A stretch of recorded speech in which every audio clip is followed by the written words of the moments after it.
بسم الله الرحمن الرحیم. یک محاسبه بسیار خطرناک.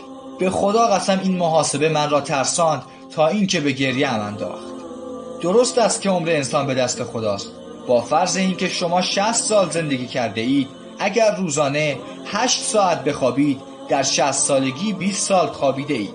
اگر 8 ساعت به محل کار رفتید، یعنی 20 سال کار کردید.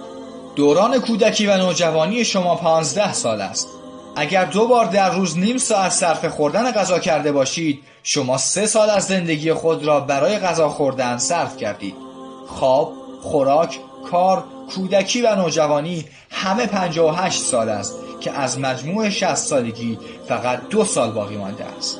سوال اینجاست شما چند ساعت غرق در عبادت بودید؟ و در روز حساب چه میگویید به خداوند متعال که عمرت را چگونه گذراندی؟ قرآن کریم بیشتر از 600 صفحه نیست، یا 604 صفحه است. اگر شما باور ندارید به قرآن رجوع کنید و برگردید. دیدید چند صفحه است؟ صفحات قرآن 600 صفحه است که تقسیم بر طول 30 روز چقدر خواهد بود؟ بله، 20 صفحه می شود.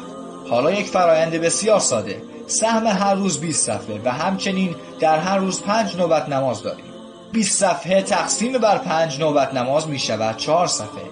پس اگر شما بعد از هر نماز 4 صفحه قرآن بخوانید، شما در هر روز 20 صفحه قرآن می خوانید. یعنی به راحتی در یک ماه قرآن را ختم می کنید.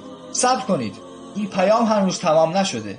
چیز زیادی از عمر ما باقی نمانده است. اگر این پیام را به همه برادران خود و تمام جهان ارسال کردید و دوستانتان قرآن کریم را به خاطر شما ختم کردند، می‌دانید چقدر پاداش می‌گیرید؟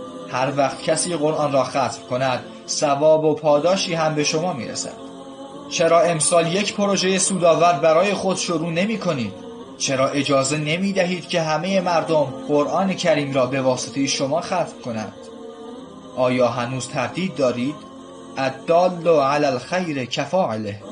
دلالت کننده بر خیر مثل انجام دهنده آن است.